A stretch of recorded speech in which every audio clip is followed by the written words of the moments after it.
मुल्क भर में इंतखाबी अमले की तरबियत मुअत्तल, इलेक्शन प्रोसेस रुक गया। इलेक्शन कमीशन ने हाथ झाड़ लिए, कहा कि जिम्मेदार वो नहीं पीटीआई है जिसने आरओज और डीआरओज की तकर्री चैलेंज की। आरओज और डीआरओज की तकर्रियां मुअत्तल होने पर उनकी तरबियत रोकना पड़ी। ये तरबियत इलेक्शन शेड्यूल से पहले होना जरूरी है ताकि शेड्यूल का ऐलान होते ही वो कागजात नामजदगी जारी कर सकें, वसूल कर सकें। इलेक्शन कमीशन 8 फरवरी को इलेक्शन करवाने के इंतजाम मुकम्मल कर चुका है। इलेक्शन नीलामी में कहा गया है कि चेयरमैन पीटीआई के इल्जामात अवाम को गुमराह करने की नाकाम कोशिश है। कमीशन सूरत हाल का जायजा ले रहा है, जल्द अगला लाएअमल तय करेंगे। आइन के तहत इलेक्शन शेड्यूल का ऐलान 54 दिन पहले होना जरूरी है। लाहौर हाई कोर्ट कल रात गए पीटीआई की दरखास्त पर इंतजामिया से इलेक्शन करवाने का नोटिफिकेशन मुअत्तल कर चुकी है।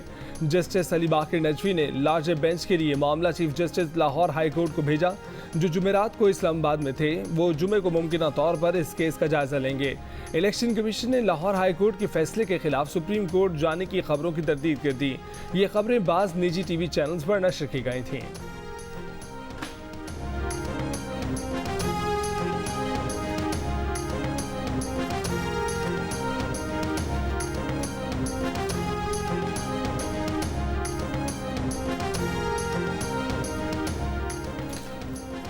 मुस्लिम लीग नून का पीटीआई पर इलेक्शन मुलतवी कराने की साजिश का इल्जाम। आम इंतखाबात 8 फरवरी को ही करवाने का मुतालबा। सदर मुस्लिम लीग नून शहबाज शरीफ ने कहा कि पीटीआई आम इंतखाबात के खिलाफ साजिश कर रही है।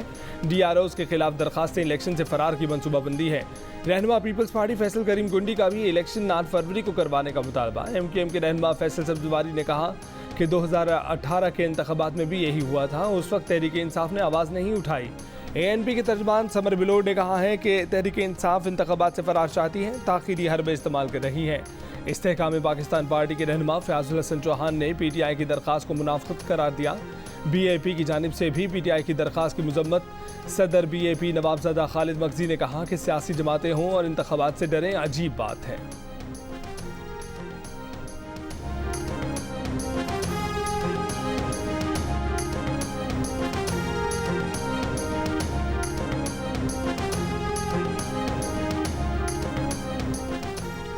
लाहौर हाई कोर्ट से हुक्म इम्तना के बायस इलेक्शन में ताखीर का खदशा है। मेरा ख्याल है कि हम लाहौर हाई कोर्ट से अपनी दरख्वास्त वापस ले लेंगे। तहरीक इंसाफ के सीनियर रहनुमा अली जफर की जियो न्यूज़ के प्रोग्राम आज शाहजेब खानजादा के साथ में बातचीत। कहा कि लाहौर हाई कोर्ट से हुक्म इम्तना के हवाले से पीटीआई पर तनकीद थोड़ी सही लगती है। मेच्योर पॉलिसी के तहत हमें पुरानी बातें छोड़ देनी चाहिए। पीटीआई का मौक़िफ़ ये है कि इलेक्शन आज़ादाना और मुनसिफाना हो और रिटर्निंग अफसरान अदलिया की जानिब से हों।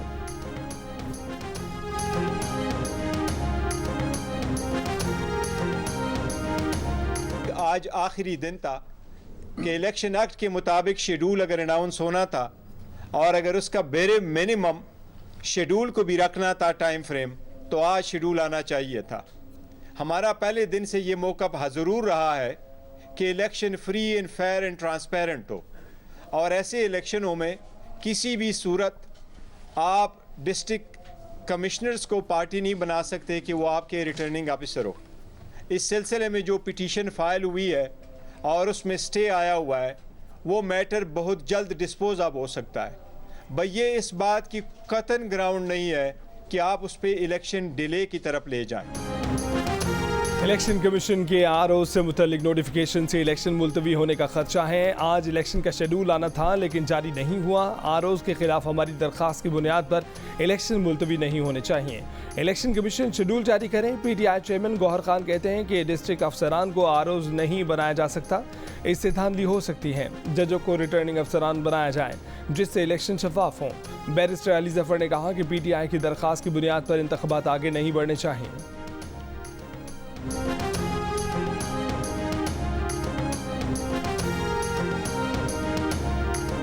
मुझसे दुश्मनी करने वालों ने मेरे पाकिस्तान को क्यों निशाना बनाया? मेरे अवाम का क्या कसूर था, उनको क्यों निशाना बनाया? चलें, किसी लाडले को लाने के लिए मुझे हटाना, झूठे मुकदमात में फंसाना और सजाएं दिलवाना ज़रूरी था, लेकिन पाकिस्तान को किस जुर्म की सज़ा दी गई? आज मेरे दिल और दिमाग में ये सवाल अंगारे की तरह सुलग रहा है। आपने ऐसा क्या गुनाह किया कि आपको मुझसे भी ज़्यादा शदीद, मुझसे भी ज़्यादा संगीन सजाएं दी गई। किसी लाडले को लाने के लिए मुझे हटाना जरूरी था, सजाएं दिलवाना जरूरी था, तो पाकिस्तान को किस जुर्म की सजा दी गई? आलमी बिरादरी के मुअज़्ज़ज़ रुकन पाकिस्तान को आलमी सतह पर तनहा क्यों कर दिया गया? नवाज शरीफ का कौम से खिताब, कहा कि आज उनके दिलो दिमाग में ये सवाल अंगारे की तरह सुलग रहा है कि अवाम का क्या कसूर था, उन्हें किस जुर्म में नवाज शरीफ से ज्यादा संगीन सजाएं दी गईं, उनके घरों के चूल्हे क्यों बुझाए गए, सेहत की सहूलत से क्यों महरूम किया गया? नवाज शरीफ ने कहा कि मेरे शहरियों, आपने किसी अदालत से रुजू नहीं करना, आप खुद जज हैं। उम्मीद है कि आप 8 फरवरी को फैसला सुनाएंगे और खुद ही अपनी सजाओं का खात्मा करके खुद को उन सजाओं से बरियत दिलवाएंगे। अदालत ने उन्हें हर इल्ज़ाम से बरी कर दिया है, लेकिन खुशी तब होगी जब अवाम बरी होंगे।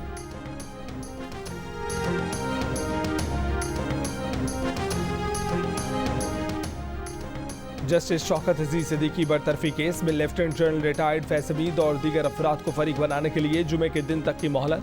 सुप्रीम कोर्ट ने कहा कि केस में जिन पर इल्जामात आयद किए गए उनको फरीक बनाया जाना जरूरी है। जो फरीक नहीं वो अपना मौक़िफ़ अदालत के सामने कैसे रखेगा? जस्टिस जमाल खान मंदोखेल ने शौकत अजीज के वकील हामिद खान से सवाल किया कि आपका इल्ज़ाम एक शख्स पर है या इदारे पर। हामिद खान ने कहा कि उन्होंने मुतफर्रिक दरख्वास्त में फैज़ हमीद और ISI के ब्रिगेडियर का घर आने का जिक्र किया। चीफ जस्टिस ने कहा कि जब आपका इल्ज़ाम एक फ़र्द पर है तो उसे फरीक तो बनाएं। हामिद खान बोले कि उन्हें उस वक्त मौका नहीं दिया गया था।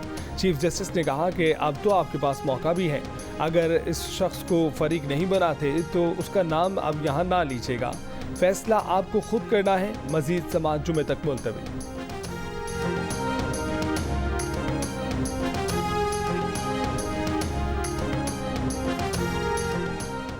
शौकत अजीज सिद्दीकी ने सुप्रीम कोर्ट की हिदायत पर फरीकैन के नाम शामिल करके मुतफर्रिक दरख्वास्त सुप्रीम कोर्ट में जमा करा दी। शौकत अजीज सिद्दीकी ने दरख्वास्त में कहा कि जनरल रिटायर्ड कमर जावेद बाजवा और लेफ्टिनेंट जनरल रिटायर्ड फैज़ हमीद को फरीक बनाया जाए। शौकत अजीज सिद्दीकी की अपनी दरख्वास्त में ब्रिगेडियर रिटायर्ड इरफान रामे, ब्रिगेडियर रिटायर्ड फैसल मरवत, साबिक chief justice Islamabad high court Anwar कासी और साबिक registrar supreme court Arbab Arif को भी फरीक बनाने की इस्तदा की गई है।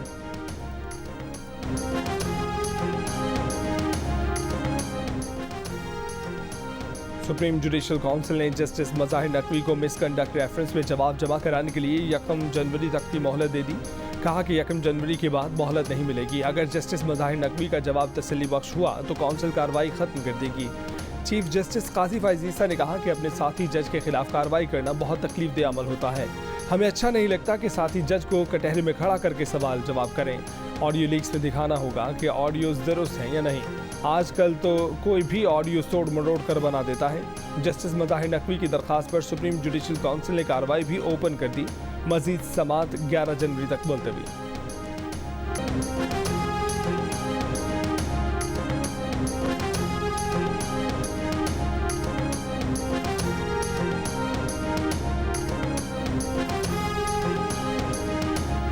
इस्लामाबाद की अदालत में गैर शरई निकाह केस की समाअत बुशरा बीबी की जानिब से वकील उस्मान रियाज ने वकालतनामा जमा करवा दिया। बानी PTI की जानिब से सलमान अकरम राजा और दरख्वास्त गुजार की जानिब से वकील राजा रजवान अब्बास अदालत में पेश।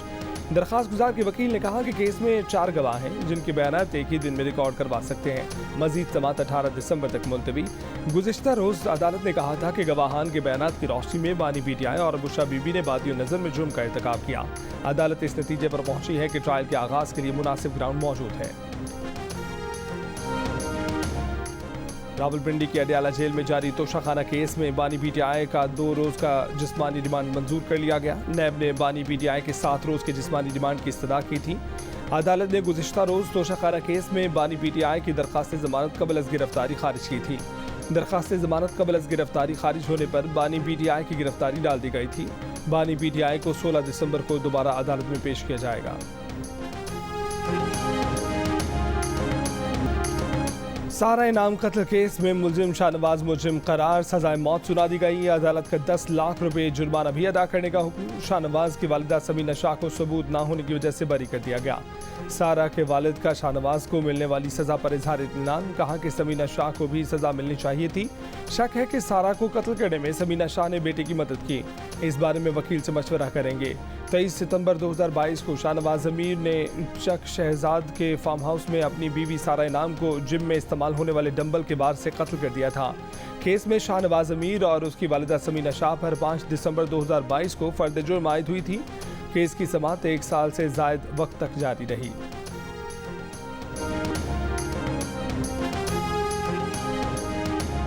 जज ने मारा, उसकी बीवी ने मारा, बच्चों ने मारा। इस्लामाबाद में जज के घर काम करने वाली तशद्दुद की शिकार कमसिन बच्ची रिजवाना का इंसाफ की फराहमी का मुतालबा। इस्लामाबाद पुलिस के सामने बयान रिकॉर्ड करा दिया। जियो न्यूज़ से बात करते हुए कहा कि उसे डंडों और बल्ले से मारा जाता था, छुरियां चबोई जाती थी। जज भी दीवार पर सर मारता था। उनको भी ऐसे मारा जाए जैसे उन्होंने उसे मारा है। चाइल्ड प्रोटेक्शन ब्यूरो पंजाब की चेयरपर्सन सारा अहमद का कहना है कि इस्लामाबाद पुलिस ने घरेलू तशद्दुद की शिकार रिजवाना का बयान ले लिया है। बयान से पहले रिजवाना से कहा था कि तुमने घबराना नहीं, किसी के कहने पर बयान तब्दील नहीं करना।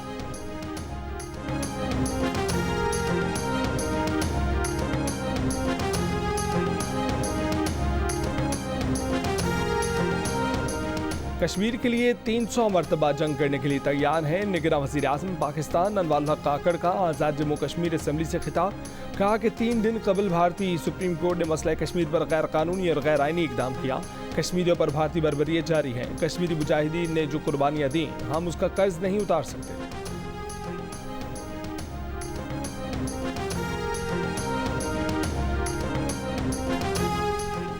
पाक फौज के सरबराह जनरल आसिम मुनीर की अमरीकी वज़ीर दिफा से पेंटागन में मुलाकात। अमरीकी वज़ीर दिफा लॉयड ऑस्टिन ने आर्मी चीफ की पेंटागन में मेज़बानी की। दोनों ओहदेदारों ने इलाकाई सलामती पर गुफ्तगू की। दो तरफा दिफाई ताउन के मुमकिन शोबों पर भी तबादला ख्याल किया।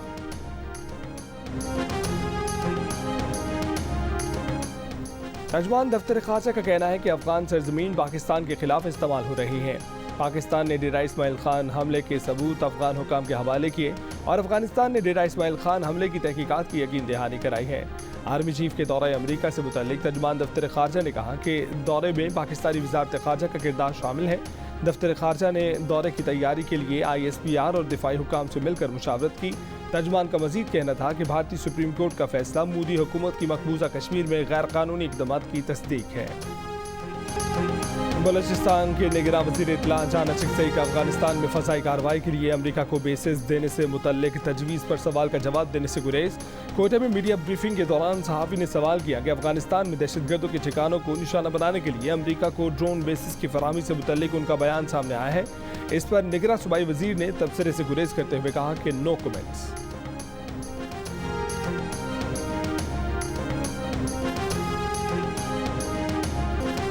पर्थ टेस्ट में डेविड वार्नर का बल्ला चला। उस्मान ख्वाजा के साथ सेंचुरी शिराकत लगाई, फिर खुद सेंचुरी बनाई।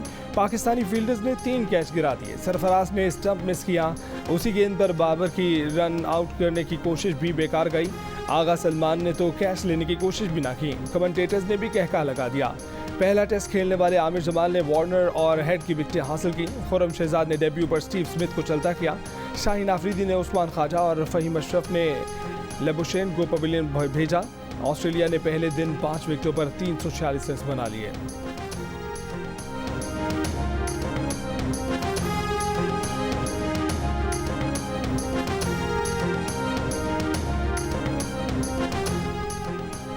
ऑस्ट्रेलियाई क्रिकेटर उस्मान ख्वाजा ने जूते पर फ़लस्तीन के हक में नारा लिखने की इजाज़त न मिलने पर जूते पर टेप लगाया और बाजू पर स्याह पट्टी बांधकर पर्थ टेस्ट में अपना एहतजाज रिकॉर्ड करा दिया।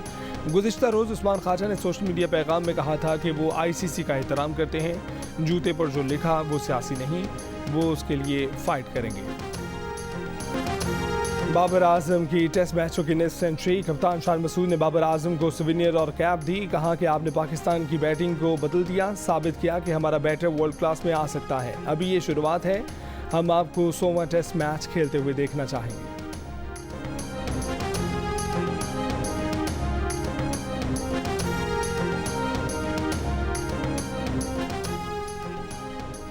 सरमायाकारी की शोबे में 3 दिन में खुशखबरियों की हैट्रिक। PTCL ने टेलीनॉर के 100% हिस्से खरीद लिए। PTCL का इंतजामी कंट्रोल मुत्तहिदा अरब अमीरात की कंपनी इत्तसलात के पास है। इससे पहले स्विस ऑयल मार्केटिंग कंपनी ने पाकिस्तान में $10 करोड़ सरमायाकारी का मुआहदा किया, जबकि सऊदी आरामको ने gas and oil Pakistan limited के 40% शेयर्स खरीदने के लिए मुआहदा किया था। इत्तसालात और टेलीनॉर के वफ़द की वफाकी वज़ीर IT डॉक्टर उमर सैफ से भी मुलाकात।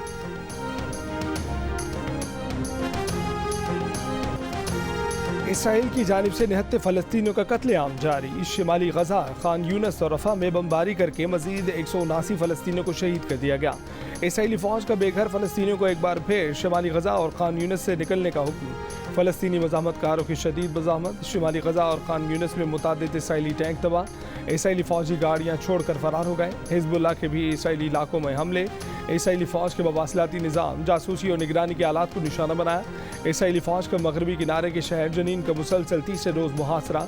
इसराइली फ़ौज के हमलों में शहीद फ़लस्तीनियों की तादाद 11 हो गई।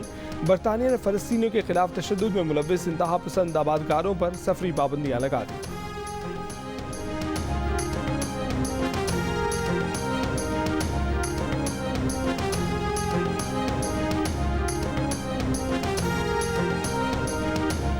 अमेरिका ने इसराइल को शहरियों की अमवात पर अपनी तशवीश से आगाह कर दिया। कौमी सलामती पर व्हाइट हाउस के तर्जमान जॉन कर्बी ने कहा कि हमने फौजी कार्रवाई के खिलाफ कानूनी चाराजोई से आगाह कर दिया है। इसराइल मासूम जानों का नुकसान कम करना चाहता है, ऐसा अमली तौर पर भी नजर आना चाहिए। इससे पहले अमरीकी सदर बाइडन ने भी खबरदार किया था कि गजा पर अंधाधुंध बमबारी से इसराइल आलमी हिमायत खो रहा है। इसराइली वज़ीर आज़म नेतन्याहू ने कहा कि इसराइल बैनुल-अक़वामी हिमायत के साथ या उसके बगैर गजा में अपनी फौजी कार्रवाइयाँ जारी रखेगा।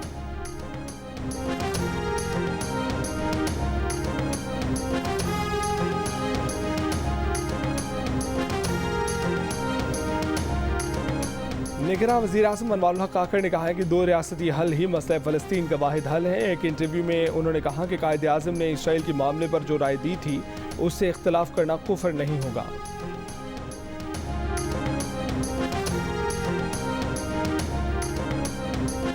तहरीक इंसाफ के सीनियर नायब सदर शेर अफजल मरवत को लाहौर हाई कोर्ट के बाहर से 3 MPO के तहत हिरासत में ले लिया गया। शेर अफजल मरवत की नज़रबंदी का नोटिफिकेशन जारी। पुलिस ने शेर अफजल मरवत को 3 MPO के तहत कोट लखपत जेल लाहौर मुंतकिल कर दिया।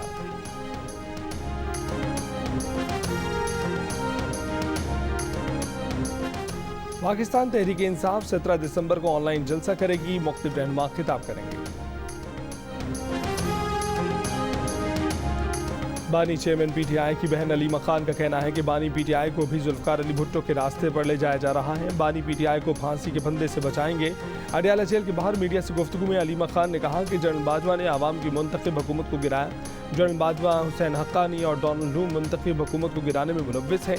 अमरीकी रियासत बता दे कि डोनाल्ड लू ने क्या पैगाम दिया था।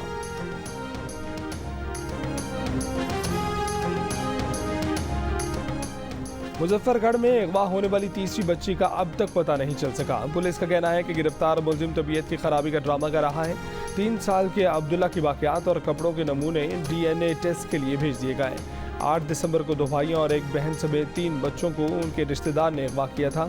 मुलजिम ने उसी रोज़ 3 साल के अब्दुल्ला को खेत में कत्ल कर दिया। 11 दिसंबर को 7 साल के बच्चे अली हसन को बाजियाब करा लिया गया था।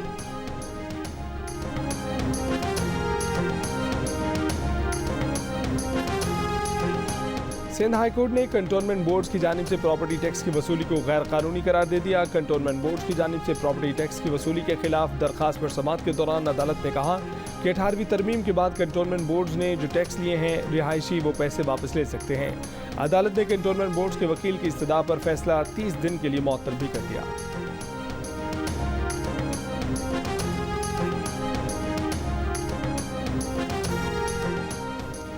प्राइवेसी का हक आज़ादी इजहार राय की तरह मुक़द्दस है। किसी कानूनी जवाज़ के बगैर माइक और कैमरे के ज़रिए किसी की प्राइवेसी को मुतासर करने की इजाज़त नहीं दी जा सकती। लाहौर हाई कोर्ट ने ज़ेर हिरासत मुलज़मान के इंटरव्यू करने के खिलाफ दायर दरख्वास्त पर तहरीरी हुक्मनामा जारी कर दिया। अदालत ने कहा कि कोई सरकारी ओहदेदार जो ऐसे किसी अमल की हिमायत करेगा वो अपने किए का जिम्मेदार होगा।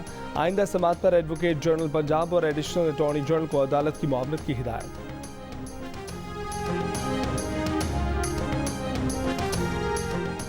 निगरान वज़ीर आला पंजाब मोहसिन नकवी से फ़िलीपींस के सफ़ीर की मुलाकात। नर्सिंग, फार्मास्यूटिकल और मेडिकल के शोबों में ताउन के फ़रोग़ पर तबादला ख्याल। फ़िलीपीन और पंजाब की यूनिवर्सिटियों के तलबा के लिए बाहमी दाखिलों की तजवीज़ पर इत्तफ़ाक़। फ़िलीपीन पंजाब से 1000 तालिबात को नर्सिंग ट्रेनिंग देगा। निगरान वज़ीर आला ने कहा कि पंजाब में नर्सिंग के शोबे में फ़िलीपीन के ताउन का खैर मकदम करेंगे।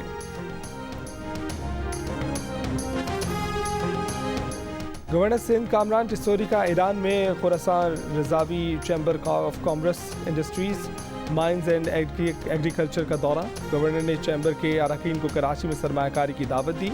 कहा कि तवानाई, सेहत, ज़राअत और दीगर शोबों में ईरानी सरमायाकारों को हर मुमकिन सहूलत फराहम की जाएगी।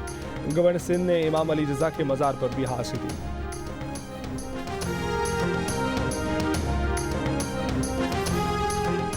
जूनियर हॉकी वर्ल्ड कप में ऑस्ट्रेलिया ने पाकिस्तान को 5 के मुकाबले में 7 गोल से शिकस्त देकर 5वीं और 6ठी पोजीशन से भी महरूम कर दिया। हाफ टाइम के बाद ऑस्ट्रेलिया ने आखिरी 2 क्वार्टर में 5 गोल किए।